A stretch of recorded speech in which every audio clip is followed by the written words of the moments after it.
Bonsoir. Savoir ce que l'on mange, être certain de ce qu'il y a dans notre assiette est devenu une priorité pour de très nombreuses familles aujourd'hui. Il faut dire qu'avec les différents scandales qui ont secoué l'industrie agroalimentaire ces 2 dernières années, on se montre de plus en plus méfiant vis-à-vis de la nourriture qu'on achète dans les rayons des grandes surfaces.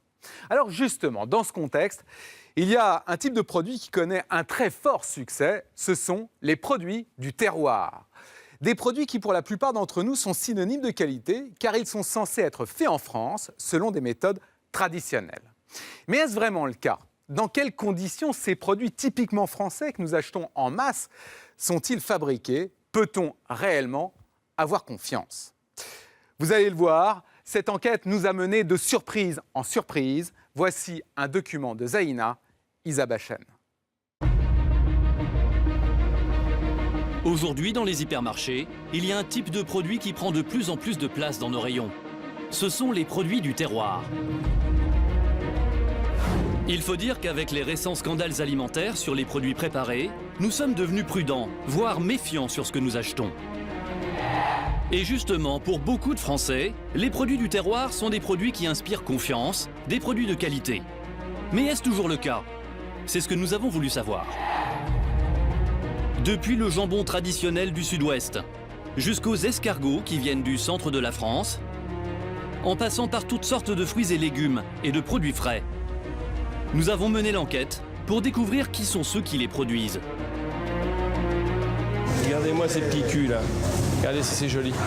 Vous allez dire qu'il n'y a que le cul qui nous intéresse, mais quand même, c'est pas mal non plus. Nous avons voulu savoir comment ces produits étaient fabriqués. Il n'y a pas de terroir dans ce produit-là. C'est un produit qui est fabriqué. Vous allez comprendre jusqu'où les industriels sont prêts à aller pour casser les prix sur ces produits. Le placement de banque. C'est une partie du sang du cochon. C'est une partie qui est très protéique qui va nous aider à faire le lion. Pendant plusieurs mois, nous avons remonté différentes filières alimentaires pour répondre à cette question.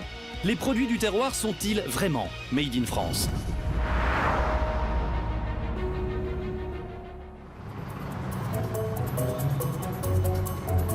Au quotidien, quand les Français font leurs courses, ce qui compte de plus en plus pour eux, c'est d'acheter des produits de qualité, bien de chez nous, mais de les acheter en dépensant le moins possible. Une tendance que les fabricants ont bien comprise et sur laquelle ils surfent massivement. Il faut dire que dans les foyers français, la consommation des produits du terroir est de plus en plus répandue.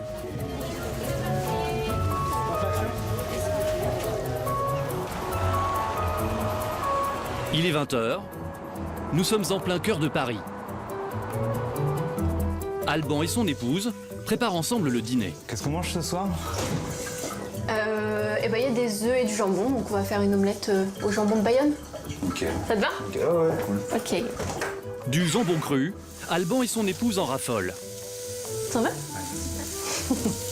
Mais là, tu le fais griller, là? Ouais. Ouais. Ils en mangent presque tous les jours. Tout est bon dans le jambon. Le plus souvent, c'est à l'apéro. Cru comme ça, avec du pain, du beurre.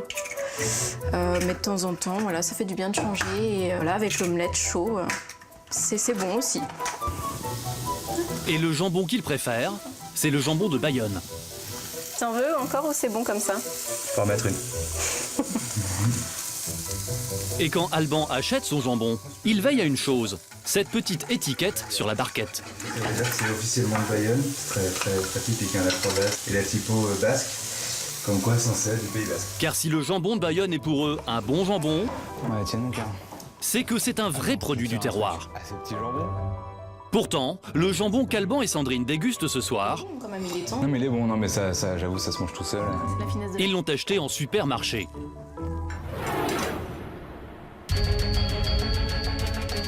On le voit dans les rayons de nos grandes surfaces. Le jambon de Bayonne, c'est le jambon cru préféré des Français, devant le Parme ou le Serrano. On en trouve des dizaines de marques différentes et presque autant de caractéristiques. Ici, il est moelleux et fruité. Là, il est raffiné. On nous vante 9 mois d'âge ou bien 12 mois d'affinage. Avec des prix qui varient presque du simple au triple.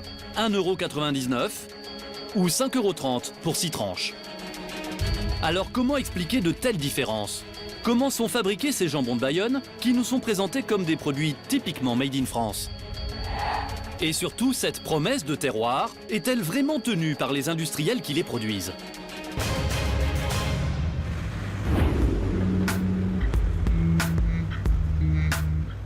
A priori, faire du jambon issu du terroir de Bayonne, c'est tout sauf simple. Car pour ceux qui le fabriquent, cela exige de respecter un processus de fabrication très exigeant. Un processus qui rend le produit goûteux et unique en son genre. Pour le comprendre, nous partons à l'extrême sud-ouest de la France. Direction Bayonne, au bord de l'Atlantique, au pied des Pyrénées. Une ville tranquille, de 45 000 habitants, réputée pour ses fêtes estivales, mais aussi et surtout pour sa charcuterie. Nous nous rendons dans l'un des établissements les plus réputés de la ville. Ici, le Bayonne, c'est le produit star. En épaisseur, ça vous va, madame? Oui, très bien. À la tête de la charcuterie, Cédric, 35 ans. Pour acheter ces jambons, certains clients sont prêts à traverser la ville. Jambon de Bayonne. Pourquoi vous voulez chercher ici et pas ailleurs? Parce que mon mari m'a conseillé de venir ici. Voilà, c'est la bonne adresse. Si le jambon de Cédric a si bonne réputation, c'est que sa production est une affaire de famille. C'est son grand-père qui a fondé la charcuterie, il y a plus de 60 ans. On y travaillait déjà la viande des cochons de la région. Lui et ses employés exploitaient toute la bête, bien sûr, mais ils travaillaient particulièrement la partie la plus noble, le jambon. Là, pareil, là, c'est la phase du salage des jambons. Donc là, il y a mon grand-père. Et voilà, tout le monde met la main à la pâte. Et on voit à l'époque, il est séché directement au-dessus. 60 ans plus tard, il a conservé la tradition. Il continue de les faire sécher sur sa mezzanine, au-dessus du présentoir. Des dizaines de bons gros jambons de Bayonne, classés en fonction de leur temps d'affinage. Cette rangée-ci, 11 mois. Celle-là, 18. Et voilà, c'est tout ce qu'il vous manquait? Plus ils sont conservés longtemps, plus ils sont secs. Et plus ils sont chers. Comptez 35 € le kilo pour un jambon d'1 an et plus de 40 € pour un jambon de 18 mois. Et si Cédric est si sûr de la qualité de ses jambons, c'est qu'il choisit lui-même ses cochons. Car il faut savoir que la qualité d'un cochon dépend de la manière dont il a été élevé. Alors Cédric ne travaille qu'avec une dizaine de fournisseurs, triés sur le volet.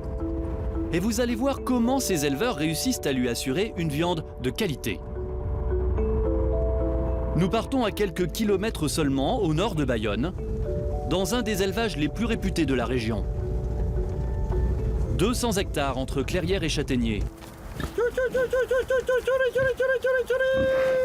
Ici, une cinquantaine de cochons basques sont élevés en liberté.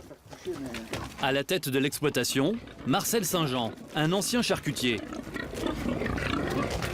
Marcel se fait un point d'honneur à produire la meilleure viande possible. Et pour cela, il a sa technique. Son exploitation, c'est un peu le 4 étoiles de l'élevage de porc. Un mot d'ordre, ici pas de stress pour le cochon. Car plus un porc est heureux, meilleure est sa viande. Après, c'est les cochons qui ne sont pas fragiles, mais il ne faut pas les contrarier surtout. S'ils veulent rentrer, ils rentrent. S'ils veulent rester dehors, ils restent dehors. S'ils veulent dormir là-dedans, ils dorment là. Ils font ce qu'ils veulent. C'est une liberté. Cette liberté de mouvement permet aux cochons de grandir à leur rythme. Et c'est précisément ce qui leur donne une viande charnue. Mais pour qu'elle soit aussi savoureuse, il faut encore que les porcs aient une nourriture saine. Là encore, c'est le 4 étoiles pour les cochons, pâturage naturel et complément en céréales bio. Que des céréales, du blé, du son, du maïs, sans OGM. Ce matin, Marcel reçoit une visite importante. Celle de Cédric, le charcutier de Bayonne. C'est l'un de ses meilleurs clients. Bonjour. Bonjour. Ça va? Ça va? Ça aussi? Ouais, très bien. Et à ce titre, il lui permet de voir les derniers cochons qui sont arrivés. Ça, c'est des jeunes, ça, alors. 4 mois. Pour Cédric, c'est l'occasion de présélectionner le ou les cochons qui lui semblent les meilleurs. Là, déjà, il commence déjà à avoir un joli postérieur. Et pour cela, il s'intéresse, mais oui, à leur postérieur. Car le jambon, c'est la cuisse et la fesse du cochon. On voit à l'arrière-train qu'il a le fessier un peu bombé, il est un peu culard. Ça, c'est annonciateur déjà d'une belle pièce de jambon. Un cochon culard qui a des fesses bien grasses, c'est la promesse d'un jambon plein de goût. Ce matin, en quelques minutes, Cédric a identifié avec Marcel 2 cochons prometteurs, aux fesses bien dodues. Celui-là aussi qui va être joli là-bas. Il va être long et... Ils ne sont pas dans des parcs, ils ne sont pas industrialisés, c'est voilà, à l'ancienne. Et c'est ce qui fait que le jambon, que le jambon et même la viande aura un goût particulier. On a vraiment quelque chose d'exceptionnel et on a le résultat à la fin. D'ici 10 à 12 mois, ils auront pris en muscles et en graisse. Ils pèseront entre 100 et 130 kilos. Et dès qu'ils seront passés à l'abattoir, tout l'enjeu sera de les transformer en bonne charcuterie. Une phase déterminante pour que ces joyeux porcelets se transforment en véritable jambon de Bayonne.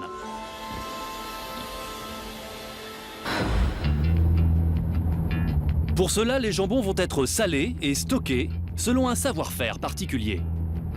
Une méthode qui fera d'eux de vrais jambons du terroir de Bayonne. Mais voilà, le salage et le stockage, ça coûte cher. Alors, avec d'autres charcutiers locaux, Cédric s'est organisé. À quelques kilomètres de là, nous arrivons à la coopérative artisanale basque du jambon de Bayonne. À l'intérieur, des dizaines de frigos géants, tous remplis du sol au plafond de milliers de jambons. Un endroit stratégique, car c'est de la façon dont ils vont être traités ici que va dépendre la qualité finale des jambons. Pour un jambon de Bayonne, il faut un salage régional et un séchage d'au moins 7 mois. Mais Cédric va plus loin. D'abord, il va ajouter au sel local un mélange d'épices de son cru. À la base, c'est du sel blanc, et quand on rajoute des épices dedans... On va ajouter quoi comme épices? Ah, ça, c'est secret. Chacun met son mélange, ça on ne vous le dira pas. Ça. Et là où d'autres charcutiers vendent directement leur jambon après les 7 mois d'affinage en frigo, Cédric, lui, joue les prolongations. Il va les placer pendant plusieurs mois encore dans un autre lieu d'affinage. Pour comprendre cette ultime étape, il faut retraverser la ville, direction la charcuterie de Cédric. Un commerce en apparence tout ce qu'il y a de plus normal. Et pourtant, c'est ici, à l'étage, qu'est gardé le secret de fabrication des jambons du charcutier. Les volets sont systématiquement fermés, de nuit comme de jour, et ce n'est pas un hasard. Tous les jours, Cédric se rend à ce fameux étage pour inspecter ces jambons qui terminent de sécher ici, dans une pièce qui leur est entièrement dédiée. Et les belles pièces comme ceci, là on lui laisse le temps. Et le temps, c'est précisément ce qui va faire toute la différence entre un bon et un très bon jambon de Bayonne. D'un simple toucher, Cédric est capable d'estimer la qualité que donnera la pièce. Alors celui-là a l'appellation jambon de Bayonne, sauf qu'il a que 9 mois. Donc pour nous, c'est pas un critère assez exigeant. Donc on l'oblige à rester au moins 3 mois. Ça nous coûte de garder 3 mois de plus, mais on est sûr d'avoir un résultat optimum. Un séchage optimal qui tient à un détail, une fenêtre ouverte et un courant d'air qui n'a l'air de rien, mais qui change tout. C'est le föhn, un vent fort, sec et chaud venu d'Espagne, qui va achever de sécher en douceur les jambons de Bayonne. C'est ça l'ultime secret de fabrication de Cédric. C'est le moment où le jambon va prendre sa personnalité, quoi. Parce que c'est là où la viande va commencer à se rétracter, à se contracter, à vivre. C'est pour cela que Cédric laisse ses jambons sécher 3 mois de plus, et parfois même 1 an de plus, pour qu'ils finissent de mûrir, à leur rythme. C'est des jambons 100% terroir. Voilà donc comment Cédric fabrique son jambon. Il va pouvoir afficher dans sa vitrine la fameuse croix basque, l'emblème de la région. Une croix qui symbolise l'appellation jambon de Bayonne, avec écrit en dessous en tout petit, indication géographique protégée, communément appelée IGP. Seulement voilà, quand on se rend dans les autres charcuteries, et même dans les rayons des grandes surfaces, toutes les barquettes des jambons de Bayonne arborent elles aussi cette croix basque. Et la fameuse IGP, qui garantit du vrai jambon de Bayonne. Alors que vaut vraiment cette appellation? Comment se fait-il qu'artisans et industriels puissent afficher la même appellation? Que garantit finalement cette indication géographique protégée? Quels critères les fabricants doivent-ils remplir pour obtenir ce label? C'est ce que nous avons voulu savoir.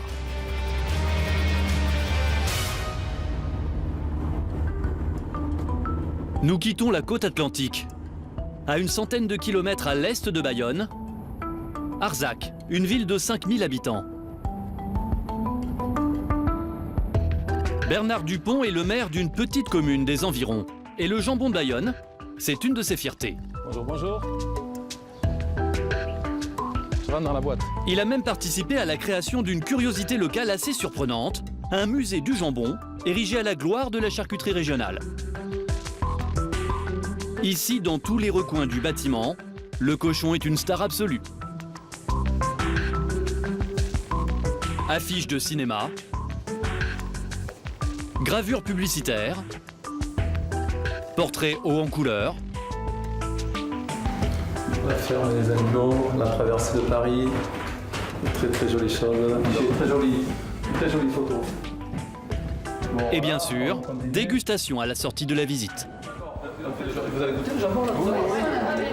Bernard a de quoi être fier. C'est lui qui a fait de l'appellation jambon de Bayonne une indication géographique protégée. Car il y a encore 15 ans, tout le monde pouvait produire du jambon de Bayonne en France, et même à l'étranger. Dans les années 90, les Belges étaient en train de s'approprier cette appellation pour fabriquer en Belgique du jambon de Bayonne. Bon, donc ça, c'est quelque chose qui nous heurtait. Du jambon de Bayonne fabriqué par des Belges, pour Bernard et les éleveurs de la région, c'en était trop. Alors ils ont décidé de s'attaquer au sujet, en demandant à l'Europe d'accorder au jambon de Bayonne une sorte de label. Une appellation qui puisse certifier de l'origine régionale du jambon de Bayonne, et d'en faire ainsi un produit du terroir protégé. Si on arrivait à établir un cahier des charges, à le négocier avec l'administration, avec les pouvoirs publics, eh bien, mais on pourrait obtenir pour l'ensemble de la filière une plus-value. Mais pour y parvenir, il a dû faire face à un problème majeur. Aux alentours de Bayonne, il n'y a pas suffisamment de cochons. On ne compte qu'une dizaine d'éleveurs dans toute la région. Alors Bernard a dû trouver une astuce, pour le moins étonnante. Il a joué avec la géographie. Il a proposé aux autorités européennes d'étendre la zone d'élevage bien au-delà de la région de Bayonne, jusqu'à près de 500 km vers le nord. Une zone qui, au final, s'étend sur presque un quart du territoire français et recouvre à elle seule 22 départements. Cela représente 1700 éleveurs de porcs qui vont pouvoir prétendre à ce fameux label. Mais il y a une contrepartie importante. Ces éleveurs devront impérativement saler et sécher leur jambon dans la région de Bayonne, communément appelée bassin de l'Adour. Bernard en convient, on est loin d'un label d'origine géographique au sens strict. Forcément, ça a distendu le lien entre le bassin de l'Adour et le produit final. Mais les autorités françaises et européennes ont considéré que malgré cette distance qui s'est établie, eh bien, mais le jambon de Bayonne mérite encore cette appellation dès lors qu'il est affiné dans cette zone. Mais alors, quelle différence y a-t-il entre le jambon de Bayonne issu de Bayonne et celui qui est produit à des centaines de kilomètres de là ? Pour le savoir, nous partons vers le nord, à l'extrémité de la zone autorisée de production. Vers la région de Poitiers, plus connue pour son futuroscope que pour ses élevages.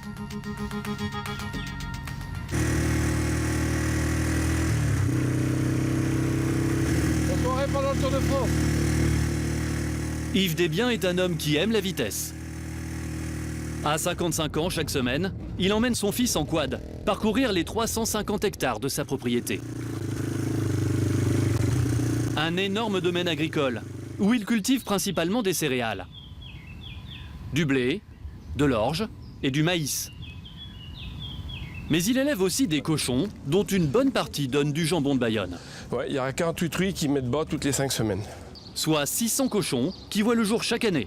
On est loin des élevages en plein air de Bayonne. Et alors par contre là on fait pas de raffut parce qu'on arrive à la maternité. Ici, chaque semaine, plusieurs dizaines de truies sont donc en plein travail. C'est né hier au soir, donc ça. Voilà. C'est trop, non? Tiens, un autre qui est en train de naître. Attention.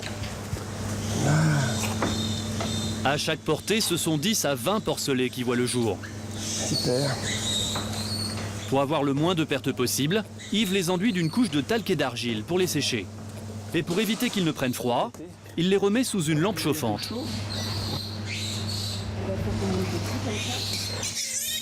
Il y en a entre 5 et 600 qui vont naître. Ça peut pas être partout. Hein. Yves n'élève que des cochons blancs, une race moins savoureuse que le cochon du Pays Basque, mais qui supporte plus facilement l'élevage en batterie. Et surtout qui grossit plus rapidement. Car tout l'enjeu pour lui, c'est qu'un maximum de ces porcelets se transforme en bon jambon. Ils partiront ensuite dans le sud de la France pour être salés et séchés dans le bassin de l'Adour. Ils deviendront ainsi de véritables jambons de Bayonne. Potentiellement, ils peuvent tous faire du jambon de Bayonne. La seule chose qui fera que l'animal sera choisi, ou son jambon sera choisi, c'est son pourcentage de gras. Donc il faut minimum 12 à 15 mm de gras. Alors ici aussi, Yves observe avec attention l'évolution du postérieur de ces bêtes. Regardez-moi ces petits culs là. Ils reconnaissent papa. Regardez, vous voyez les formes, vous voyez. Regardez si c'est joli. Vous allez dire qu'il y a que le cul qui nous intéresse, mais quand même, c'est pas mal non plus. Et pour s'assurer que leur postérieur s'engraisse bien, Yves ne laisse pas ses cochons aller brouter l'herbe des pâturages. Il leur donne exclusivement un mélange de farine, riche en céréales et en graisse. De la petite farine qu'on a préparée, nous. Donc alors qu'il est avec 93% de céréales qui viennent de chez nous. Donc c'est du blé, c'est de l'orge, c'est du maïs, c'est des petits pois pour les protéines. C'est également du tourteau de colza et du tourteau de tournesol qui contient des protéines, qui contient des matières grasses, etc. Si le postérieur prend suffisamment de gras, alors le cochon pourra prétendre à l'appellation jambon de Bayonne. Un cochon qui lui aura coûté 150 € à élever, soit 3 fois moins cher qu'un porc basque de plein air. Et ce sont des cochons blancs, comme ceux-ci, qui au bout de 6 mois vont être achetés par des entreprises de l'agroalimentaire, pour en faire des jambons de Bayonne à l'échelle industrielle. Mais avant cela, ces jambons vont devoir faire un petit voyage, direction le bassin de l'Adour. Un voyage sans lequel ils ne pourraient pas obtenir l'appellation. Nous prenons donc la route pour regagner le sud-ouest et comprendre comment ces jambons de Poitiers vont devenir des jambons de Bayonne. Pour cela, nous nous rendons dans la plus grande usine de la région, l'entreprise Delpera. Ici, 3 fois par semaine, on réceptionne des camions entiers de jambon en provenance des abattoirs. Des milliers de jambons déchargés chaque jour pour être désossés.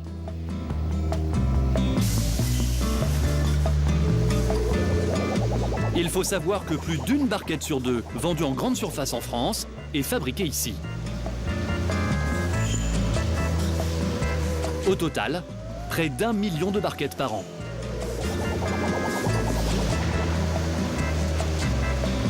Et parmi les patrons de cette usine, Pascal Bonin, 45 ans.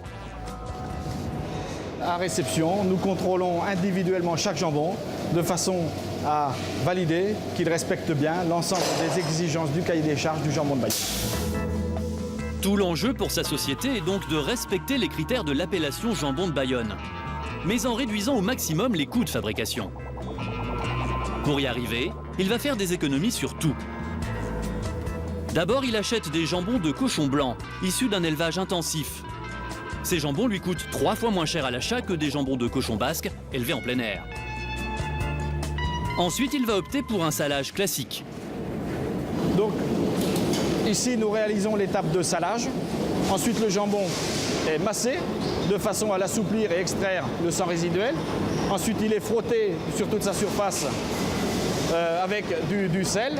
Puis, on va déposer en surface de chaque jambon une quantité de sel en fonction de la catégorie de poids de jambon. Ici, pas question d'ajouter des épices, comme le fait notre artisan charcutier. Cela coûterait trop cher. Pascal se contentera donc du sel de la région. Il ne donne pas de goût supplémentaire à son jambon, mais il est local. Et cela suffit pour remplir le cahier des charges de l'appellation jambon de Bayonne. Alors, le salage est réalisé avec du sel de Salis de Béarn, donc un sel de la région, un sel bien spécifique donc, au jambon de Bayonne. Ensuite, les jambons vont passer plusieurs mois à sécher. Mais 9 mois seulement. Et non pas 12 minimum, comme chez notre artisan charcutier. Donc nous voilà ici dans le Saint des Saints, notre cave d'affinage. Les jambons de Pascal passeront 9 mois dans ces gigantesques frigos. Ici, pas de séchage dans le doux confort d'une pièce où souffle le fœhn. La seule aération pour ce jambon, ce sera l'air de la climatisation de la chambre froide. De ce qu'il reste du bassin de la Dour, c'est les systèmes d'aération qui sont au-dessus. Est-ce que ça, c'est une phase que vous pourriez faire en extérieur? Notre patron est un petit peu à court d'arguments. Notre savoir-faire a défini toutes les caractéristiques de conduite. Mais ce qu'il veut faire passer comme message, c'est que son savoir-faire est conforme à l'appellation jambon de Bayonne. Des jambons pour obtenir un produit de qualité. Dans quelques instants sur D8, vous allez voir le secret de Pascal pour rentabiliser sa production au maximum. Vous verrez aussi que les produits de notre terroir, qui nous semblent les plus familiers, Alors, Bouchard, t'en as eu 129? n'ont parfois en réalité rien à voir avec la terre de nos régions. Il n'y a pas de terroir dans ce produit-là. On se fait des idées sur des choses qui n'ont pas lieu d'être. C'est de la production, ça, hein, tout simplement. Les jambons de Pascal passeront 9 mois dans ces gigantesques frigos. Ici, pas de séchage dans le doux confort d'une pièce où souffle le fœhn. La seule aération pour ce jambon, ce sera l'air de la climatisation de la chambre froide. De ce qu'il reste du bassin de la Dour, c'est les systèmes d'aération qui sont au-dessus. Est-ce que ça, c'est une phase que vous pourriez faire en extérieur?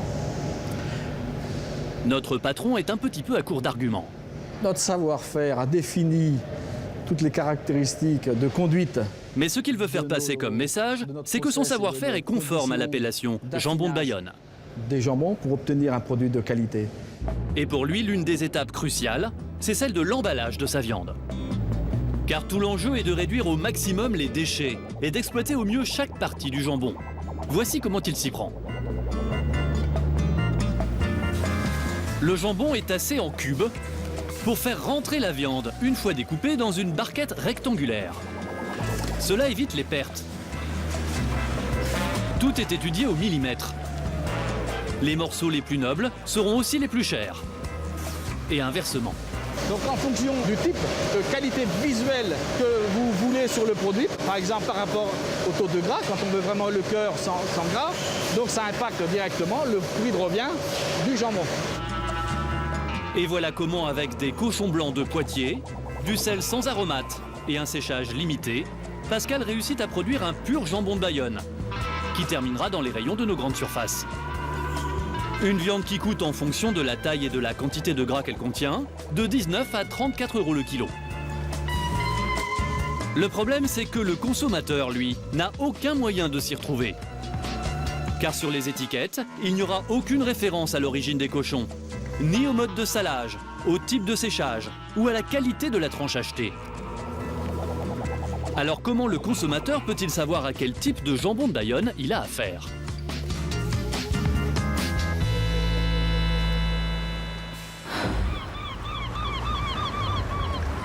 Pour le savoir, nous sommes retournés à Bayonne, dans la charcuterie de Cédric. Pour comprendre comment il s'y prend pour distinguer les différentes qualités de jambon, nous lui présentons, à gauche, 2 tranches de jambon industriel. Ils sont pas moches, il n'y a pas de problème, ils sont sûrement mangeables. Mais après, on ne cherche pas le même produit, quoi. Selon Cédric, pour choisir un jambon de Bayonne au terroir plus prononcé, il faut regarder avant tout sa couleur. Un jambon longtemps affiné est plutôt sombre, alors qu'un jambon industriel est en général plus clair. Là, on est sur un produit en rose pâle qui est sûrement très bien pour les 9 mois. Mais là, on aura beaucoup plus le sel que vraiment le goût de viande. On aura une viande qui sera très moelleuse, très pâteuse, on va dire. À droite, le jambon de Bayonne de 20 mois d'affinage. Il est effectivement plutôt sombre. Et après, plus on va avancer dans l'affinage, plus on va avoir un goût de sel qui sera moins prononcé, une texture de viande plus dure, plus consistante. Et ici, il y a un bon compromis entre la texture, la couleur de la viande et le goût qui sera assez prononcé en viande. C'est donc la couleur qui permet de débusquer le jambon de Bayonne le plus affiné parmi les dizaines de références présentes dans les rayons de nos grandes surfaces. Il faut dire que grâce à sa zone géographique protégée, le jambon de Bayonne a réussi à s'imposer comme l'une des marques de terroir les plus réputées de France. Mais que se passe-t-il pour les produits du terroir qui ne bénéficient pas d'appellation protégée? Comment résistent-ils à la concurrence? vous allez voir qu'ils font l'objet d'une guerre sans merci entre producteurs. Une guerre dans laquelle, parfois, le terroir n'a plus de terroir que le nom.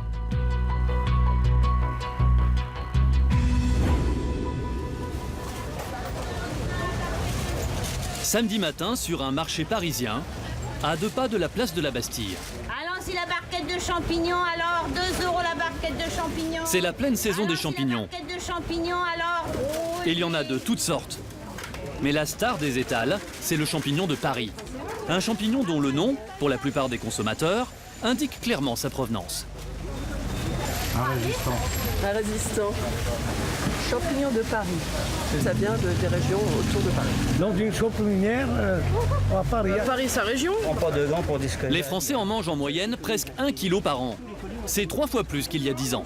J'aime bien les champignons. Il faut dire que son prix est économique. 2 € la barquette de champignons. Allons aussi dans la barquette. Et puis on en trouve partout, en toute saison. Sur les étals des marchés, bien sûr. Mais aussi dans les rayons de nos grandes surfaces. Alors nous avons voulu savoir qui se cachait derrière les champignons de Paris. Où sont les producteurs d'Île-de-France qui peuvent fournir du champignon en telle abondance? Vous allez voir que nous sommes allés de surprise en surprise.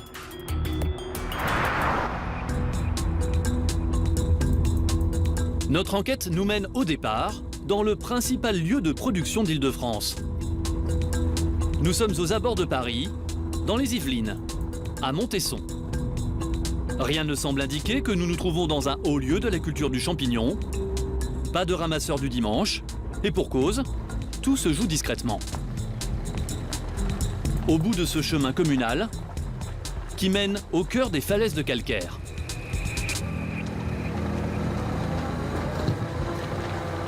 Il faut rentrer dans une galerie souterraine et emprunter un tunnel qui conduit à des dizaines d'autres tunnels. Des tunnels creusés à même la falaise, longs parfois de plusieurs centaines de mètres. Ils mènent à plusieurs salles, elles aussi creusées à même la pierre. Là sont entreposés des bacs de terre superposés les uns aux autres, sur lesquels on découvre de petites boules blanches, les fameux champignons de Paris. Des dizaines de bacs, des centaines de milliers de champignons. Au fond de la cave, on va arroser. Le maître des lieux, Angèle Moyoli. Angèle est producteur de champignons de Paris, comme son père et son grand-père avant lui. Et voilà. Il produit aujourd'hui 350 kilos de champignons par mois, en y apportant le plus grand soin. Vous voyez le petit rouge tout fin là? Mais il est toujours bon. Et pour faire pousser ces champignons, Angèle Moyoli utilise un savoir-faire précis et complexe. Tout commence avec cette matière, du compost. Pour Angèle, ce compost est essentiel car c'est sa matière première. Alors c'est du fumier qui est composté, c'est-à-dire qui est cuit et pasteurisé.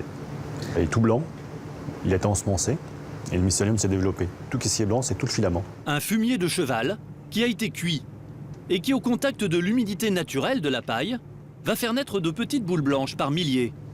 De petites boules qui elles-mêmes deviendront au bout de 7 semaines des champignons de Paris. Mais cela n'est possible que si Angèle ajoute au compost de la poussière de pierre. C'est ce qui va donner aux champignons un goût minéral très particulier. C'est de la pierre de taille en fin de compte. C'est le déchet des carriers quand ils ont extrait les pierres dans les caves. C'est donc à partir du compost et de cette poussière de pierre que les champignons vont se développer. Donc le champignon, il va pomper dans le fumier, il a un goût de fumier, un goût de terre.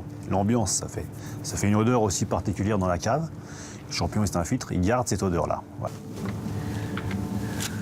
Pour produire ce champignon, Angèle applique donc une méthode totalement naturelle. Et c'est une méthode qui ne date pas d'hier, loin de là. Car ce champignon, qui plaît aujourd'hui à des millions de consommateurs, s'est développé au départ par la volonté d'un seul homme. Un homme illustre. Un homme qui a marqué l'histoire de France. C'était il y a 400 ans. Nous sommes à la cour de Versailles, à la fin du XVIIe siècle. À cette époque, les cuisiniers de Louis XIV découvrent un nouveau champignon qui pousse dans les environs. Ils décident d'en cuisiner pour le roi et celui-ci est immédiatement conquis. Louis XIV demande alors d'en avoir régulièrement à sa table. Les champignons vont être cultivés dans l'enceinte même de Versailles et ils vont très vite devenir à la mode, au-delà de la cour. Alors pour pouvoir faire face à la demande, des centaines de cultivateurs vont investir les catacombes de Paris et de la région parisienne. Seulement voilà, l'urbanisation, puis la révolution industrielle vont changer les choses et avoir un impact radical. Avec la construction des égouts, puis celle du métro, la culture du champignon de Paris va progressivement décliner. Et aujourd'hui, Angèle fait partie des derniers producteurs. Bonjour. Vous n'êtes pas venu en vélo aujourd'hui? Ces champignons de Paris, il les vend essentiellement à des clients qui viennent le voir directement. C'est un goût extraordinaire. C'est vraiment... Ah oui, non, moi je ne l'achète plus ailleurs. J'ai pas de monnaie à rendre, voilà. Voilà. Merci. Les clients comme cette dame en raffolent. Mais le problème, bon retour. c'est que les capacités de production d'Angèle sont faibles. 350 kilos par mois seulement. Et des petits producteurs comme lui, il n'en reste plus que 5 en région parisienne. Pourtant, quand on regarde les étals de nos supermarchés, il y a de quoi être surpris. Car des champignons de Paris, il y en a à foison, et à toutes les saisons. Mais alors d'où peuvent-ils venir? Ce que nous allons découvrir est loin d'être conforme à la notion habituelle de produits du terroir.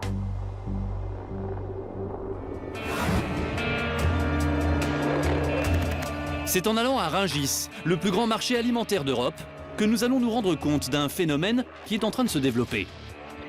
Un phénomène a priori contradictoire avec la notion même de terroir. Il est 3 h du matin, ici c'est l'effervescence. Une ici, Tonio. Dans le domaine du champignon, Bouchard, t'en as eu 129? Yves Debat est une figure incontournable. Ouais, mais moi, tiens, hop. L'un des plus gros vendeurs de Rungis. Un PC, une carotte française et une carotte en 2 kilos. 4 tonnes par jour à lui tout seul. Et pour se fournir, Yves ne se limite pas à l'Hexagone. Bien au contraire. Ça vient de Russie. Voilà. Ça vient de Corée. Alors, sur une quarantaine de palettes que vous avez ici, la seule qui est de France, c'est celle-là. Avec les frigos, avec des... La France, mais surtout la Corée ou encore la Russie. Ses clients se trouvent aux 4 coins du monde et il n'a pas d'état d'âme avec ça. Il n'y a pas de terroir dans ce produit-là. C'est un produit qui est fabriqué, c'est pas un produit de bois. Ça n'a rien à voir. On se fait des idées sur des choses qui n'ont pas lieu d'être. C'est de la production, ça, hein, tout simplement. Et parmi les variétés qu'il commercialise, il y a évidemment les champignons de Paris. Sur ce produit-là, la filière de Yves est plutôt exotique. Vous êtes en train de réceptionner des champignons qui arrivent de Pologne. Vous avez bien entendu, des champignons de Paris qui viennent tout droit de Pologne. Un champignon quasi identique à celui qui pousse en Île-de-France, tout rond, tout blanc. Et en plus, il ne comporte aucun défaut d'aspect. Pour Yves, c'est le produit idéal pour séduire le consommateur. Quelque chose qui a une belle vision, on va être plus attiré comme une femme. Excusez-moi, mais c'est comme ça. Ça veut dire que la collerette, là... Mais surtout, ces champignons affichent des prix imbattables. Yves Debat les achète à moins de 1 € le kilo. C'est 3 fois moins élevé qu'un champignon de Paris classique. Alors pour comprendre comment ils sont fabriqués, nous décidons d'aller précisément là où ils sont produits. Nous partons vers l'est, direction la Pologne. Et plus précisément le centre du pays, Sary-les-Chavas. Nous avons rendez-vous avec un homme pour qui le champignon est devenu une matière première très précieuse. Jean-Pierre Dauchier est français. C'est un intermédiaire. Depuis 15 ans, il est installé ici pour choisir et importer des champignons. Et il passe son temps à sillonner les routes polonaises. Tout ça est nouveau, tout à fait récent. L'autoroute, les accès, tout ça a changé. Ce jour-là, c'est justement chez quelqu'un sur lequel il compte beaucoup que Jean-Pierre doit se rendre. Donc on va voir l'un de nos principaux producteurs. On va voir sa production, toute son installation de production. Il s'agit d'un fournisseur important, car il fabrique en masse un produit dont raffolent les Français, le fameux champignon de Paris. Jean-Pierre se rend dans cette usine une fois par mois. Il s'y sent d'ailleurs un peu comme chez lui. Il ne sonne même pas avant d'entrer. À la tête de toute cette usine, Bonjour monsieur. Dariusz Wikowalek. Il reçoit toujours avec le sourire ce gros client. Mais derrière les amabilités, l'objet de la visite est très sérieux. Car Jean-Pierre doit vérifier aujourd'hui la façon dont les champignons sont fabriqués. Alors Dariusz l'emmène à l'autre bout du site, dans l'endroit le plus stratégique de son établissement. Cette matière première si précieuse pour les deux hommes, la voici. Une sorte d'or blanc qui s'étale sur des centaines de mètres. Dans ces chambres froides, des millions de champignons immaculés, cultivés sur des lits de terre superposés. Des champignons qui ici poussent 2 fois plus vite que ceux qui sont cultivés en Île-de-France, à côté de Paris. C'est une question de température. Une température qui ne cesse de changer pour booster artificiellement leur croissance.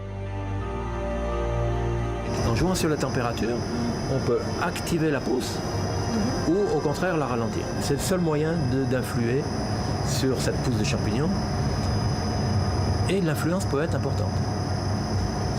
Tout cela est géré à l'extérieur de la chambre froide par cette machine, car ici rien n'est totalement naturel. C'est un appareil de régulation de la température, c'est réglé électroniquement, automatiquement. Ainsi, les champignons finissent leur croissance en seulement 5 semaines, contre 7 dans les productions traditionnelles d'Île-de-France. Puis ils seront cueillis, une étape cruciale, car la cueillette nécessite des dizaines de petites mains. Et généralement, cela coûte cher aux producteurs en France. Mais en Pologne, Dariusz n'a pas à se poser ce problème-là. Le salaire moyen dans ce type d'entreprise va tourner autour de 1800-2000 zloty, ce qui représente à peu près 500 € par mois. Soit un salaire quasiment 3 fois moins élevé que notre SMIC. Une différence qui permet ainsi à Dariusz de casser les prix sur le marché français. Reste une question. Ce champignon blanc industriel que produit Dariusz en Pologne est-il une contrefaçon du champignon de Paris traditionnel? En réalité, c'est ce que nous allons découvrir. La question ne se pose absolument pas dans ces termes. Et Dariusz et Jean-Pierre vont nous en donner la preuve dans le bureau de l'usine.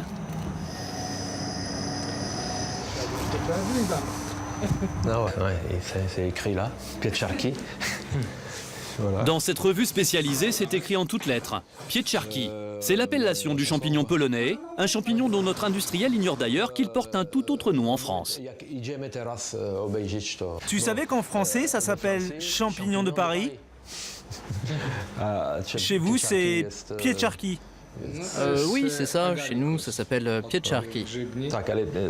C'est le Pieczarki, c'est le nom qu'on a donné. Ça n'a pas d'autre signification. C'est le nom de ce champignon ici en Pologne, qui ne fait pas référence à Paris, bien entendu. Pieczarki ou champignon de Paris, en tout cas Dariusz en produit de façon industrielle. Chaque semaine, ces usines en sortent 50 tonnes, dont une partie sera exportée en France. Et c'est une tendance lourde. Selon nos informations, près de 2 tiers des champignons de Paris vendus dans le commerce en France viennent de Pologne.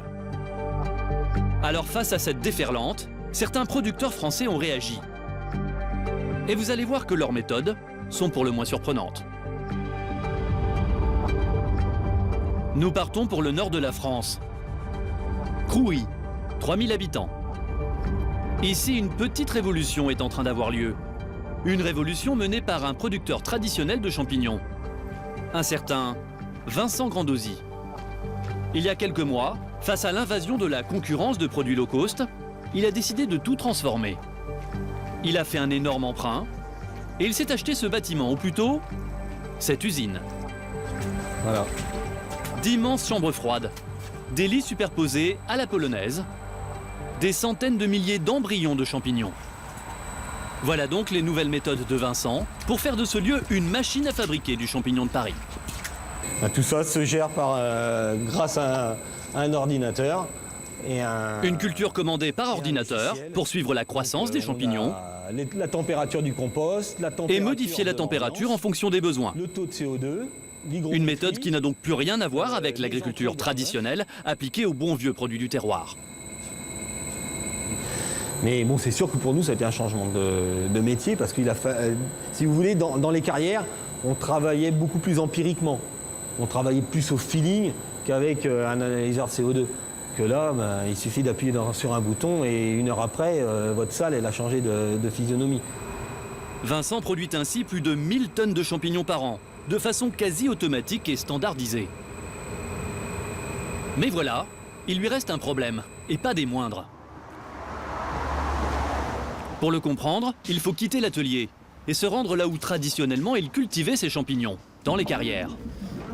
C'est ici que sont sélectionnés et cueillis les champignons qui sortent de son usine. Comme en Pologne, cela nécessite des dizaines d'employés.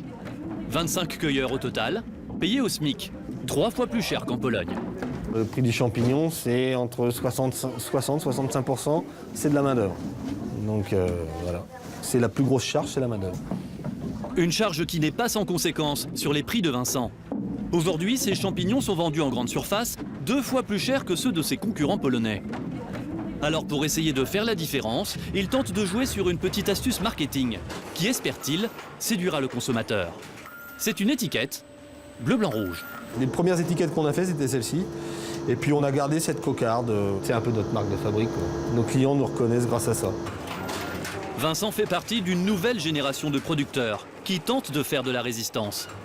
Reste que la plupart des champignons que nous mangeons aujourd'hui sont produits hors de l'Hexagone. Une concurrence des pays à bas coût qui n'est évidemment pas sans conséquence sur nos emplois. Et pourtant, nous l'avons découvert lors de notre enquête, la mondialisation est loin d'être une menace systématique pour ceux qui vivent de notre terroir. Vous allez voir que certains producteurs sont prêts à aller très loin pour nous faire croire que les produits qu'ils nous vendent sont issus de la France profonde. C'est en nous rendant au rayon surgelé d'une grande enseigne que notre curiosité a été éveillée. On y trouve un produit qui cartonne, l'une des stars des repas traditionnels en France, l'escargot de Bourgogne. Présenté en sac ou emballé, avec ou sans label. L'escargot est gros, savoureux, appétissant et surtout il n'est pas cher, moins de 5 € le kilo en moyenne. Alors nous avons voulu savoir comment les fabricants de Bourgogne parvenaient à nous proposer un tel produit à de si petits prix. Nous partons à 350 km au sud-est de Paris. Direction la Bourgogne, la région de Dijon. Une région rurale et agricole où l'on cultive principalement des vignes et des céréales. Une région superbe, notamment connue pour sa spécialité, l'escargot. Dans chaque ville, le symbole de l'animal est visible sur les devantures des restaurants. C'est une sorte d'emblème local. L'escargot fait ici vivre des dizaines d'entreprises qui se livrent une concurrence féroce pour l'exploiter et en tirer un maximum de profit. Romain Chaperon est quelqu'un d'important dans la région. Car à 35 ans, il dirige cette entreprise. À l'intérieur, une quinzaine de salariés. Il y a ceux qui décortiquent les coquilles. Et il y a ceux qui mettent au point la recette. Une recette typique, cette farce de couleur verte. Donc c'est cette machine. Pour le jeune patron, cette recette est essentielle s'il veut vendre son produit. Les escargots de Bourgogne, c'est du beurre, de l'ail, persil, sel, poivre. Il n'y a pas d'autres ingrédients exotiques, c'est vraiment très basique. On a coutume de les préparer comme ça en Bourgogne, donc on s'efforce de coller à cette tradition. Du beurre, de l'ail et du persil. Une recette toute simple, assimilée au terroir local. Et pour une raison bien précise, une raison liée aux circonstances étonnantes de sa création, il y a tout juste 200 ans. Nous sommes au début de l'année 1814. Talleyrand, conseiller de Napoléon, doit déjeuner en Bourgogne avec le tsar de Russie, Alexandre Ier. Le repas est important. Il doit avoir lieu dans le restaurant d'un grand chef, un certain Antonin Carême. Mais voilà, les deux hommes arrivent tellement en retard que le restaurateur ne les attend plus. Il ne lui reste plus rien à leur servir, un drame pour sa réputation.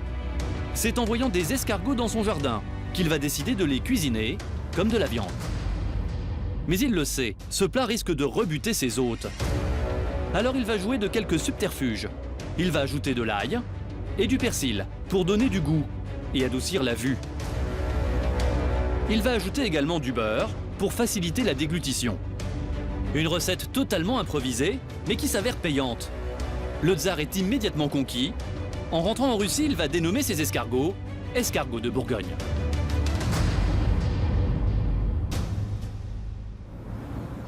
« 200 ans plus tard, la recette reste toujours aussi populaire. Voilà, donc on va Chaque commencer par jour, la salle de 100 000 cuisson. escargots de Bourgogne sortent ainsi de l'usine de Romain. Dans la fabrication des escargots. Dans quelques instants sur D8, vous allez voir comment, tout en conservant scrupuleusement la recette ancestrale pour cuisiner ses escargots, Romain fait tout de même une entorse majeure à cette tradition française. Vous découvrirez aussi que certains industriels utilisent des ingrédients étonnants pour nous proposer des produits du terroir à prix cassé. Le plasma de porc. C'est une partie du sang du cochon. Et c'est une partie qui est très protéique qui va nous aider à faire le lion. Chaque jour, 100 000 escargots de Bourgogne sortent de l'usine de Romain. On va commencer par la salle de cuisson, qui est la première étape logique. C'est le même type de cuisson qu'on pourrait réaliser à la maison dans une cocotte avec de l'eau, des aromates, sauf que là c'est un petit peu plus gros. Une recette traditionnelle, avec tout de même une petite touche en plus. La marinade des chairs d'escargot au chablis, c'est notre petit truc en termes de fabrication pour que les chairs soient les plus tendres et savoureuses. Après la cuisson, une dizaine de petites mains replacent les chairs qui ont été cuites dans les coquilles. Des milliers de coquilles. Et pour les remplir, il faut évidemment des milliers d'escargots. La matière première est indispensable, seulement voilà, cela peut surprendre. Mais avoir accès en quantité suffisante à ces escargots, en Bourgogne, c'est devenu aujourd'hui un défi colossal. Et c'est tout le problème de Romain. Pourtant, a priori, ramasser des escargots en Bourgogne, rien de plus simple. Il devrait suffire de se baisser. Mais la réalité est autrement plus compliquée. Bah allez, tu mets tes bottes, moi je t'accompagne, je te surveille. C'est toi qui vas dans l'eau, moi je prendrai le sac pour les mettre. Gérard et Michel connaissent parfaitement le sujet. Ils sont rares aujourd'hui. Hein. Ce sont de grands amateurs d'escargots. Il y a des traces. Hein. Ouais. Cela fait 60 ans que ces deux bourguignons passent leur loisir à parcourir les champs. Il n'y a rien. Hein. Objectif, chasser le gastéropode. Mais pas une coquille en vue. Les escargots se font rares. Tiens. Ce matin, ils ne vont en ramasser qu'une petite poignée. Ah ben voilà. Il doit y en avoir 6, je crois. Hein. Donc je crois qu'on ne va pas les ramener. On va les remettre d'où ils viennent, c'est-à-dire on va les mettre dans la nature. 6 escargots au bout de 2 heures de balade. Ils sont quasi bredouilles. Pour les deux hommes, la chasse en Bourgogne n'est donc plus ce qu'elle était. Alors qu'ici, il y a quelques années encore, l'escargot était présent partout dans la nature. Oh, bah avant, ils en ramassaient facile 300, hein, dans une... Oui, vous savez, quand une famille arrivait, il y a toute la famille. 300, mais vous mettiez 100 par personne, il était 4, 5, 6, c'était 5, 600. La réalité, c'est que les escargots de Bourgogne, il n'y en a quasiment plus en France. Impossible donc d'en trouver, et la cause de leur disparition, la voici. Les pesticides.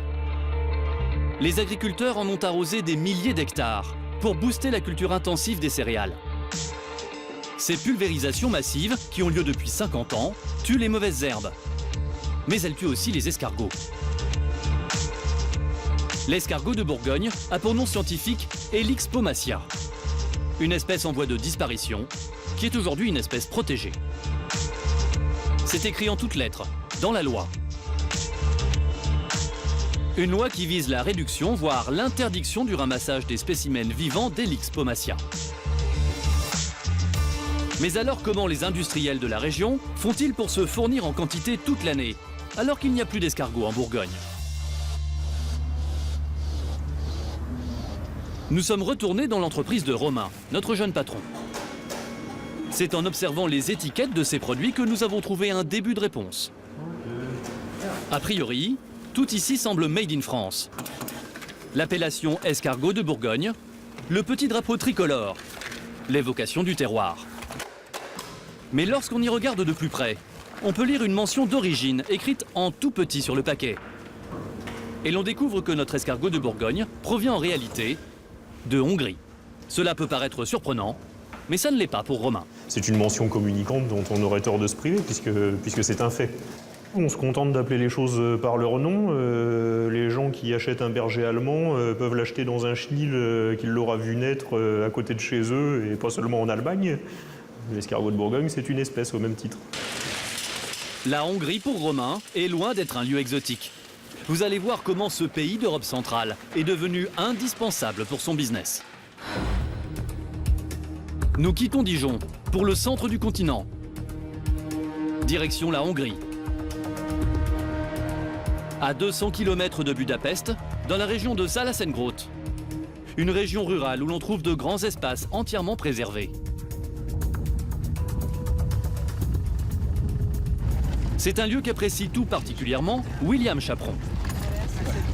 C'est une zone de turbulence. Donc là-haut, on va monter en haut. La butte.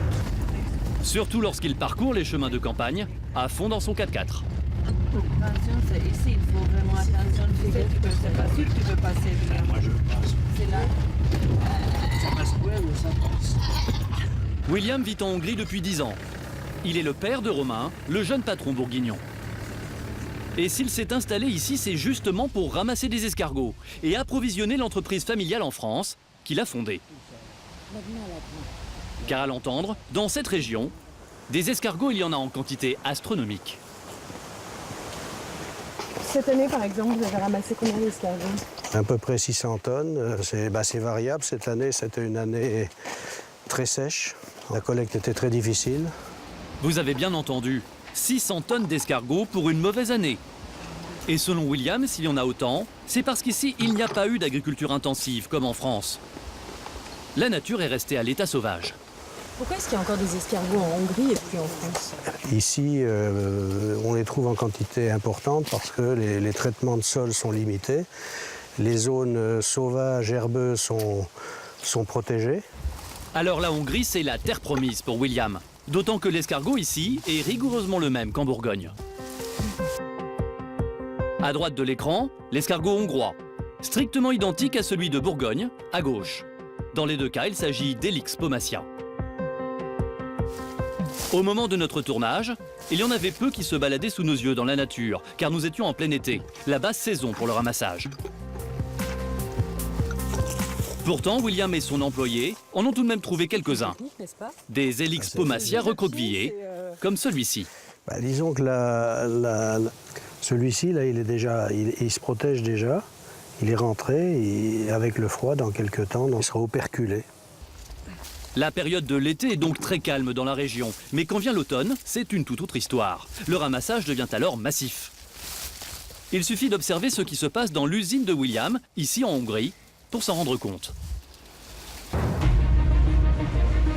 Ces images, c'est l'entrepreneur français qui nous les a fournies. Une centaine d'ouvriers qui s'activent, selon un ordre et un mode opératoire très précis. Une fois ramassés, les escargots sont d'abord triés, puis ils sont cuits. Et enfin décoquillés un à un, avant d'être emballés. Des millions d'escargots qui partiront pour la France.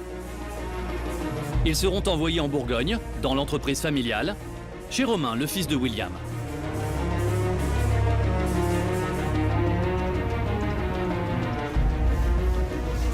Donc on reçoit des matières premières sous forme de chair crue surgelée depuis notre site de production de matières premières en Hongrie, à l'état donc surgelé, qu'on stocke dans une chambre froide ici en attendant d'être remise en œuvre, en cuisson afin de lui reconférer un statut de produit frais et en attendant d'être encoquillé, beurré sur place. Voilà donc comment Romain et son père, William, parviennent à produire et à vendre des escargots de Bourgogne qui viennent en réalité de Hongrie. Mais tous ceux qui, ici en France, fabriquent des escargots ne peuvent pas forcément profiter de la mondialisation pour se fournir en Europe centrale. Alors pour s'en sortir malgré tout, certains concurrents ont trouvé une solution quelque peu radicale, mais assez efficace.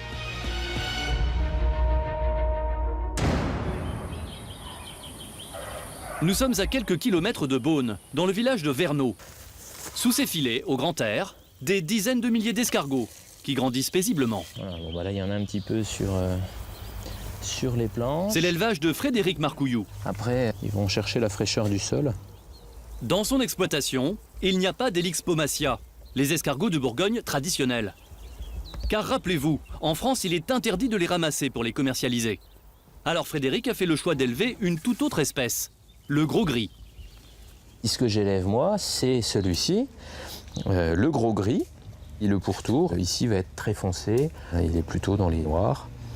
Celui-ci, c'est un escargot de Bourgogne. On voit bien la différence. Cette fois-ci, qui va être blanc sur le dessous, sur le pourtour, là. Le gros gris a une grande qualité. Il grandit rapidement, en seulement 6 mois, contre 3 ans en moyenne pour le Bourgogne. Même le liseron, hein, ils aiment bien. Pour accélérer encore davantage leur croissance, Frédéric a une astuce. Il enrichit leur régime alimentaire en farine protéinée. C'est pas très naturel ce que tu leur donnes à manger. C'est pas sauvage, non. Effectivement, c'est un complément qu'on rajoute en plus des végétaux qu'ils ont naturellement dans les parcs. L'intérêt, c'est que on cherche aussi à accélérer un petit peu les choses. Donc du coup, on fait un apport en aliments pour être certain que tout le monde ait à manger en quantité suffisante et que les escargots soient adultes en fin de saison. Cette espèce grandit rapidement. Cela permet à Frédéric de commercialiser des escargots de la région et ainsi de profiter du terroir local. Néanmoins, notre éleveur est confronté à un problème, et pas des moindres. Étant donné que ces escargots sont des gros gris, ils ne peuvent pas porter l'appellation escargot de Bourgogne. Selon la loi, seuls les Helix pomacia peuvent s'appeler ainsi. Même si cette espèce-là, aujourd'hui, est ramassée exclusivement hors de France. Alors, face à cette contrainte, Frédéric a dû trouver une parade.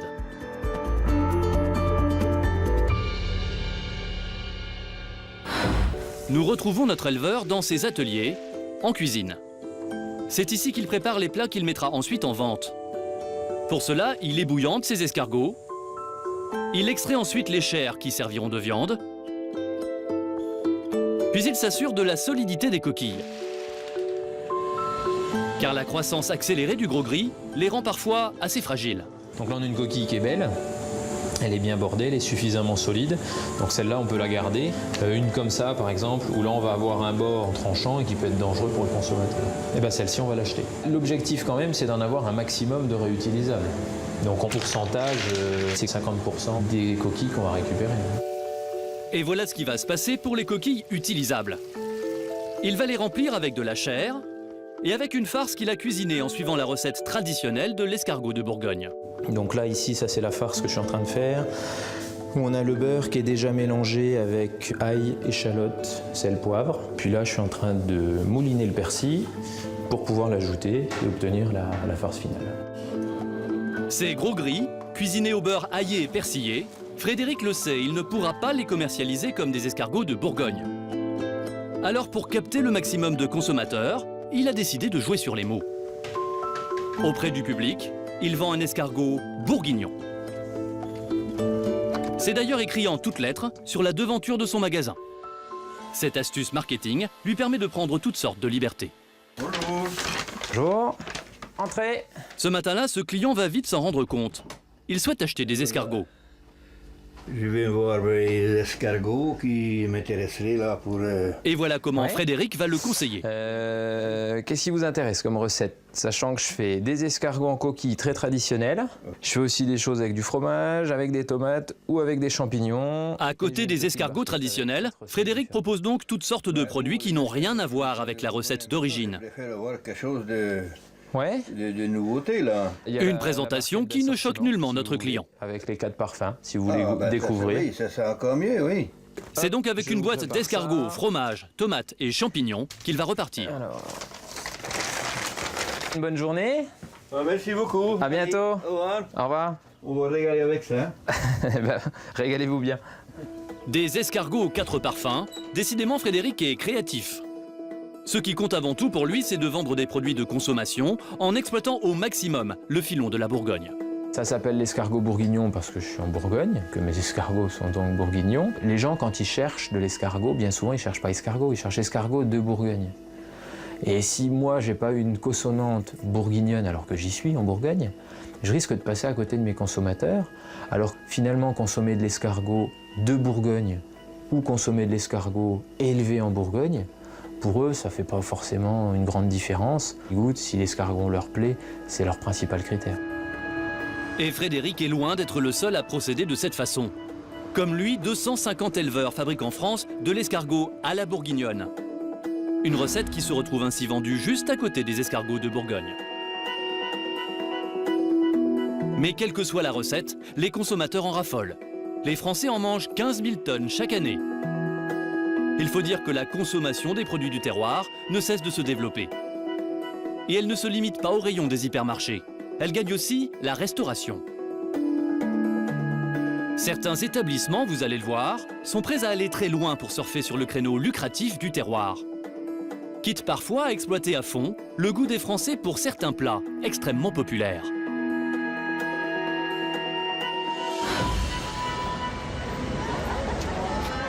Krauter-Gersheim. Le centre-ville a l'air calme. Et pourtant ce soir se prépare un événement hors du commun. C'est même l'un des moments les plus attendus de l'année ici, dans cette petite commune alsacienne. La fête de la choucroute. Vas-y, vas-y. C'est dans un chapiteau aménagé en plein centre-ville que l'événement se prépare. Bernard, c'est le chef de la soirée et il est plutôt tendu car il doit préparer une choucroute pour 2500 personnes. Alors la pression monte. C'est une fête qui est vraiment connue dans toute la région. Il faut savoir que les gens, ils attendent pour avoir les billets 48 heures avant. À 19h, sous le chapiteau, les petites mains s'activent. Et dehors, la foule se presse. Des centaines de personnes qui se sont déplacées de toute la région pour venir faire la fête et manger le plat de leur terroir. C'est quelque chose de bon qui vient de chez nous et qu'on fait dignement. Une soirée de folie pour célébrer la choucroute de Bernard, qui ce soir fait l'unanimité.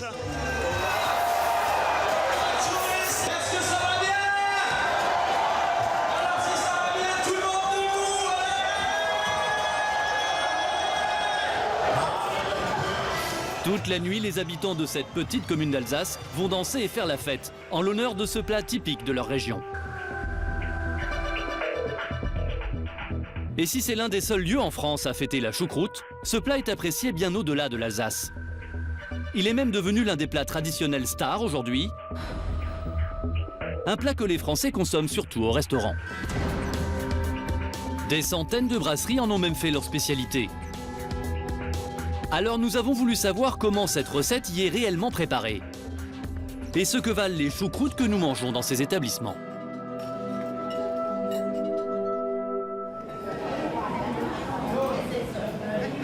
Faire une bonne choucroute nécessite une préparation minutieuse qui demande énormément d'attention.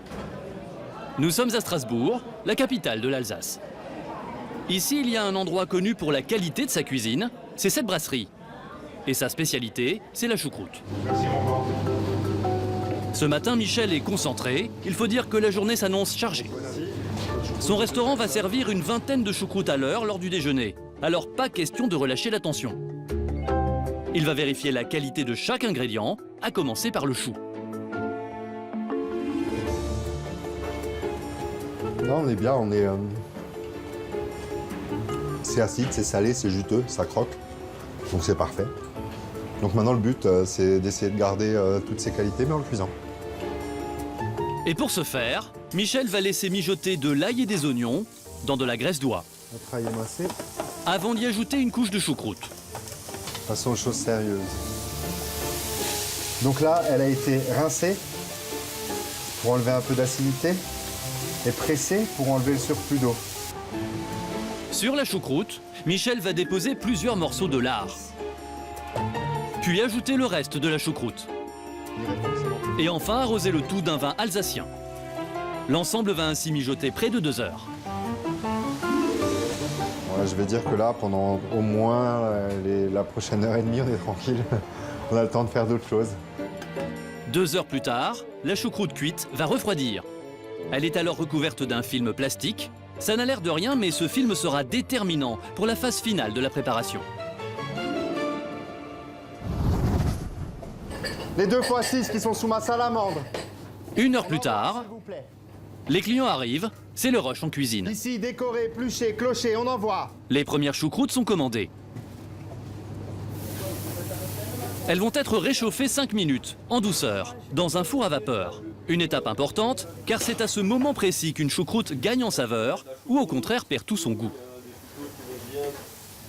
C'est pour cela que Jacques Becker, en personne, le chef du restaurant, veille au bon déroulement de l'opération. Doucement, on la chauffe avec de l'humidité et on protège notre choucroute pour éviter que cette humidité vienne dégrader la choucroute. C'est de l'eau, hein, la vapeur. Donc elle perdrait son goût en partie du fait qu'elle ne soit pas protégée par ce film alimentaire. Est-ce que j'ai une choucroute là? La choucroute va pouvoir être servie. Ok, tu me fais 2 jolis royales, jambonneau, on n'oublie rien, les quenelles. On ajoute au dernier moment les charcuteries commandées par les clients. Ici, quenelles, jambonneau et une saucisse knack. Après elle part, comme ça on est sûr qu'elle est 2 choucroutes s'il te plaît. Merci. Une choucroute traditionnelle, typique du terroir alsacien. Elle est très bonne. Très bonne, très bonne. Très très bonne. Pas trop acide, puis assez cuite, quoi. Bah oui, pas trop épicée et bien chaude. Et le chou, excellent. Et vous êtes bien. Voilà donc comment se prépare une choucroute dans la plus pure tradition alsacienne et pour le plaisir des amateurs. Ah oui. Alors, déjà elles sont froides. Alors oui. Aujourd'hui, le plat a ses adeptes bien au-delà de l'Alsace. Les Français en consomment près d'1 kilo par an et par personne. Alors des centaines de restaurants mettent à leur carte cette spécialité du terroir. Des établissements gastronomiques, mais aussi de grandes chaînes réparties partout en France. Certaines en ont même fait leur spécialité. La taverne de Maître Canter, les relais d'Alsace ou encore les 3 brasseurs. Mais leurs choucroutes sont-elles toujours préparées dans les règles de l'art? Comment ces chaînes font-elles pour cuisiner chaque jour des choucroutes pour des centaines de clients? Pour le savoir, nous avons voulu faire un test tout simple. Manger une choucroute dans l'une de ces brasseries spécialisées. Il est 20h, en banlieue parisienne. Nous nous rendons à caméra cachée dans l'une de ces enseignes. Et dès l'extérieur, la carte affichée promet une bonne choucroute, typiquement alsacienne. Nous rentrons dans l'établissement, où tout semble fait pour donner satisfaction aux consommateurs. Oui, s'il vous plaît. Une serveuse nous accueille aimablement. Bonsoir. Elle nous installe à une table et nous apporte immédiatement les cartes. Merci. Là encore, on nous vante les attraits du terroir. La générosité de l'Alsace dans votre assiette. 6 variétés de choucroute, dont certaines particulièrement bien garnies. Saucisse fumée, saucisse de Vartos, saucisse de Nuremberg, poitrine fumée, boudin noir, saucisson à l'ail, échiné, jarret de porc français, flambé à l'alcool, cœur de bière. Pourtant, très vite, nous allons avoir un doute. À côté de nous, un couple déguste justement une choucroute. Nous décidons de l'interpeller. Elle est comment votre choucroute? Elle est pas bonne?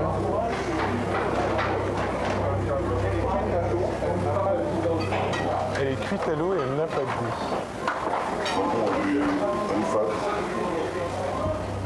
Ils nous déconseillent la choucroute. Selon eux, la spécialité du restaurant serait donc mauvaise.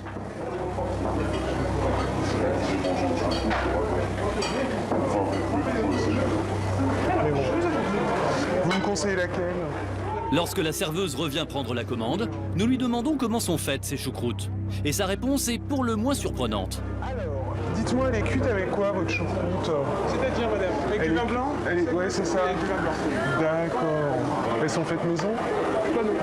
Les choucroutes? Elles sont faites maison, mais pas chez nous, spécialement. On les reçoit, en fait. On reçoit la choucroute pas préparée par mes cuisiniers. Et elle qui est flambée à la... Des choucroutes faites maison, mais pas sur place. Autrement dit, des choucroutes réchauffées. Pour en avoir le cœur net, nous en commandons 2.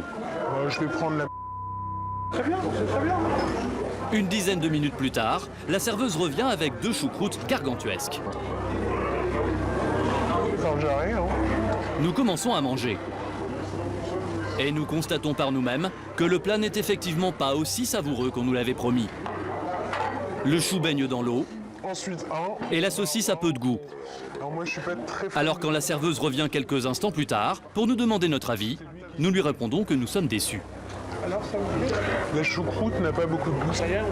Nous proposons à la serveuse de la goûter elle-même. Et la surprise... Ah mais goûtez-la, je vous assure. Non mais je vous crois. Je vous jure. Parce que moi je l'ai goûté, je lui ai dit écoute, réassaisonne-la parce que là ça va pas. La serveuse l'admet, ces choucroutes ne sont pas bonnes.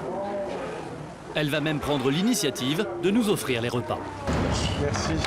Entre nous, elles en va pas le coup. Concerne-moi, je suis obligé. Simple ratage d'un soir ou problème récurrent? Comment ces chaînes de restaurants fabriquent-elles en masse les choucroutes qui sont servies aux consommateurs?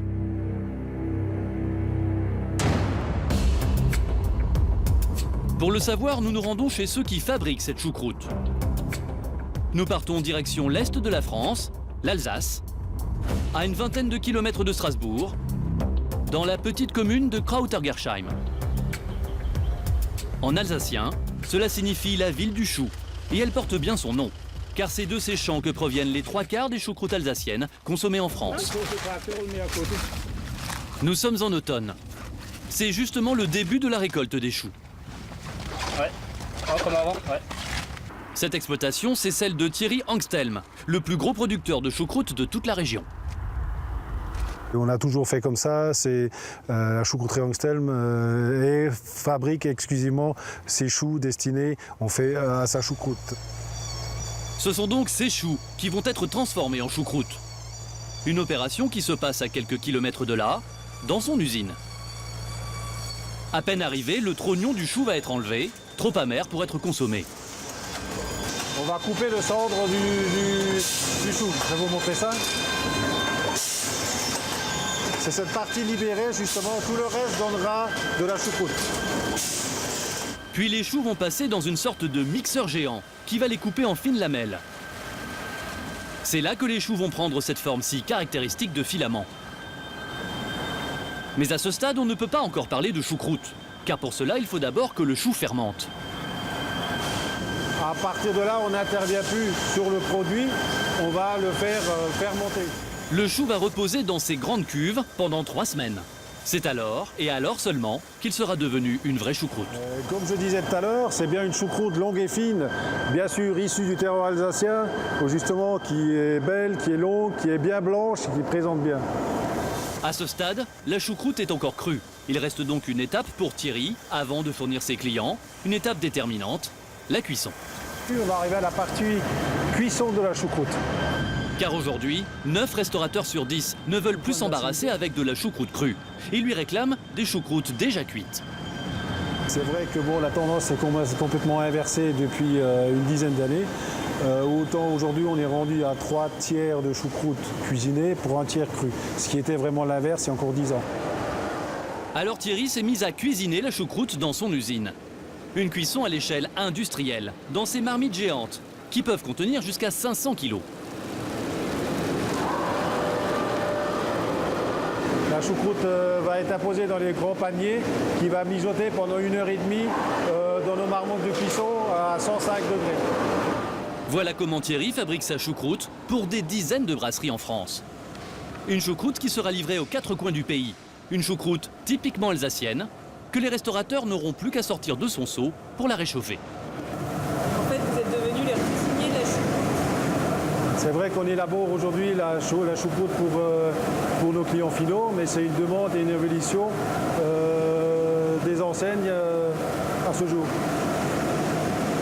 Mais toujours avec une choucroute de qualité. Thierry est fier de la qualité de son produit. Alors nous en profitons pour l'interroger sur la choucroute peu savoureuse que nous avons mangée il y a quelques jours chez un de ses clients.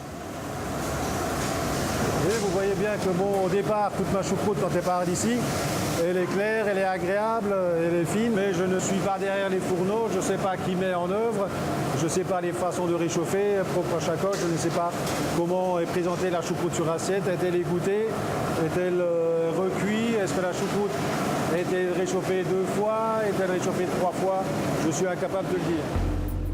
Une choucroute mal préparée, mal égouttée et probablement réchauffée plusieurs fois dans la journée, donc beaucoup trop cuite. Voilà l'hypothèse la plus probable de notre mésaventure dans la brasserie. Mais la manière dont est réchauffé le chou n'est pas le seul élément qui détermine la qualité d'une choucroute.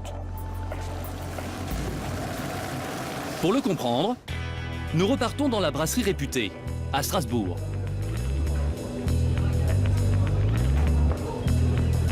Royal pour deux, s'il te plaît, Sylvain. La qualité de la garniture est évidemment déterminante. De la charcuterie composée de lard fumé, des jarrets de porc ou encore de foie de porc. 3 cordons, on envoie. Mais l'élément le plus important et aussi le plus connu, c'est la fameuse saucisse de Strasbourg, que tout le monde ici appelle la knack. C'est une plus-value au plat. Une saucisse typique de la région, une star du terroir alsacien. Les knacks, si je m'écoute, j'en mange plusieurs par jour, donc à un moment, des fois, voilà. Des fois, il y a de la moutarde, des fois, il y a du pain, des fois, c'est toute seule, des fois, c'est avec de la salade de pommes de terre. C'est les knacks, quoi. C'est ce que je disais. Cette knack est donc le produit indispensable pour ce plat régional. Oui. Mais pour qu'elle soit conforme à la qualité requise pour faire une bonne choucroute, il y a un petit secret de fabrication que nous avons découvert. On va faire simple, là. Pour le comprendre, nous partons cette fois à quelques kilomètres de Strasbourg, dans la commune de Drusenheim. C'est ici que l'on trouve l'une des charcuteries les plus réputées de la région, celle de Nicolas Schwob. Voilà, ça sera tout en viande. Merci bien. Et la spécialité de sa maison, c'est la knack. Une saucisse qui se fabrique ici de la même manière depuis 3 générations. C'est un produit phare, c'est un des incontournables de la boucherie-charcuterie. Donc que ce soit le jambon cuit, que ce soit le cervelas, la knack, c'est quand même les produits phares du rayon. Et le secret de fabrication de la knack de Nicolas, on le trouve derrière son comptoir, dans sa cuisine, qu'il appelle son laboratoire. Car la fabrication d'une knack nécessite une préparation très méticuleuse. Voilà, on a préparé les matières premières.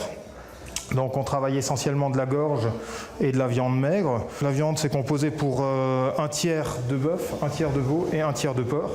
Nicolas Schwob utilise près de 50% de viande dans sa recette et 30% de gras.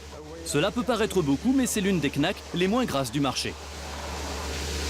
Une paire de knacks, c'est 30% de matière grasse chez un artisan. Et on va être très très faible en teneur en matière grasse. Vous trouverez des knacks beaucoup plus grasses que ça. Donc pour démarrer. Les viandes vont être hachées très finement dans cette machine. Le charcutier y ajoute de la glace pour éviter que la viande ne tourne pendant la découpe. Car la knack, c'est en réalité au départ une glace de viande. Donc là on a un produit qui est bien clair et bien fin. C'était l'objectif ? C'était l'objectif, bien sûr. Le plus clair possible, le plus fin possible. Cette pâte de viande est ensuite intégrée dans des boyaux de mouton. Mais ce qui fait la particularité des knacks de Nicolas se passe ailleurs. Et plus précisément, derrière cette porte. Car il est l'un des derniers charcutiers à fumer ses saucisses dans un fumoir traditionnel. C'est la seule pièce du laboratoire qui est en place depuis la création depuis la construction de ce local depuis 1945. La fumée traverse le produit l'absorbe à son rythme comme il peut l'absorber. Un fumage à l'ancienne, avec de la sciure de bois. La charcuterie, c'est comme les bébés. Il faut du temps pour en faire. Les saucisses vont être fumées pendant plus d'1 heure. C'est précisément ce temps qui va lui donner son goût unique, dont Nicolas est si fier. Vous avez déjà mangé du pain cuit au feu de bois et puis une baguette. Ça fait quand même la différence entre les deux.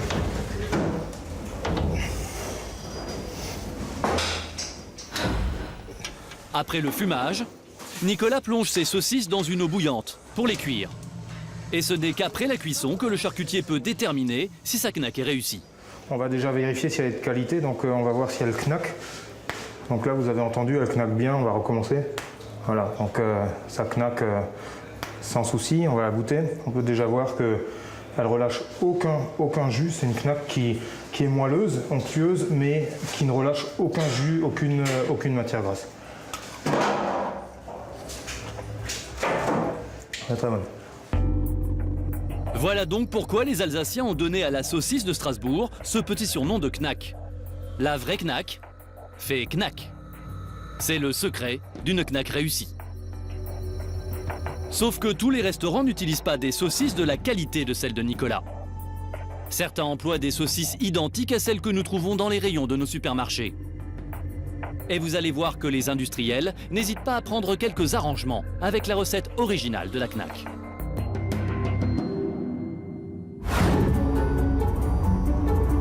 Nous partons pour Illkirch-Grafenstaden, dans la banlieue sud de Strasbourg.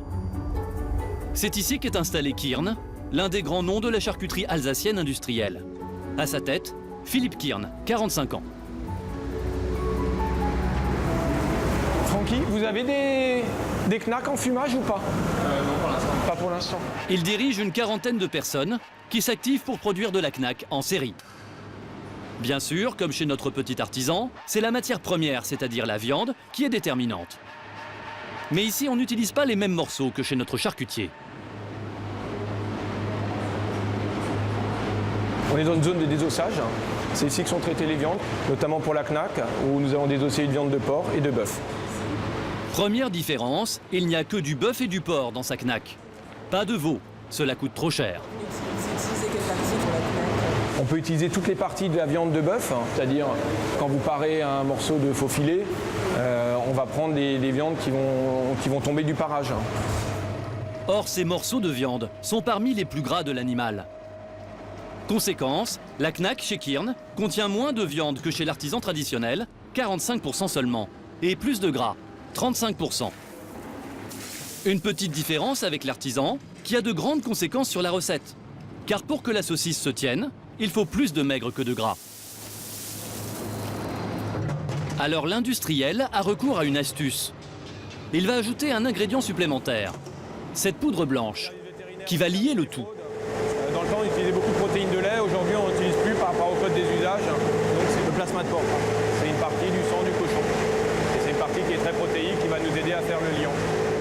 Le plasma de porc, c'est le liquide sanguin qui se trouve à l'intérieur des os de l'animal, débarrassé de ses cellules et de ses hormones. Une Knack géante. Mais ce n'est pas la différence avec la méthode traditionnelle. Ici, pas de fumoir à l'ancienne, mais de grands fourneaux. Donc, vous avez une vraie bûche de bois qui va être consommée par pyrolyse. Et donc elle va...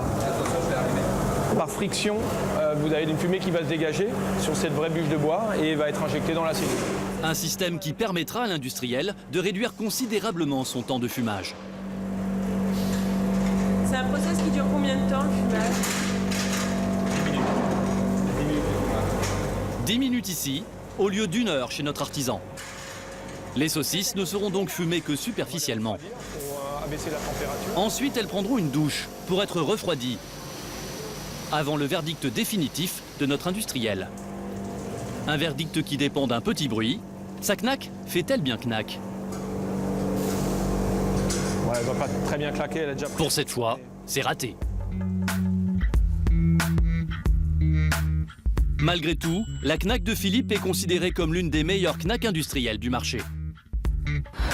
Car c'est l'une des rares à comporter une bonne dose de viande de bœuf, là où la plupart des autres ne contiennent que du porc et encore plus de gras. Saucisses industrielles et choucroute à réchauffer. Voilà donc comment certains fabricants et restaurateurs ont réussi à faire de leur choucroute un plat entièrement industrialisé. Un plat qui n'a plus beaucoup de rapport avec la vraie cuisine du terroir. Voilà pour ce reportage. Cette émission est maintenant terminée. Nous l'avons préparée avec Thierry Ornay, Dorothée Cochard, Aurore Belser ainsi que les équipes de Press & Co. Bonsoir et bonne semaine.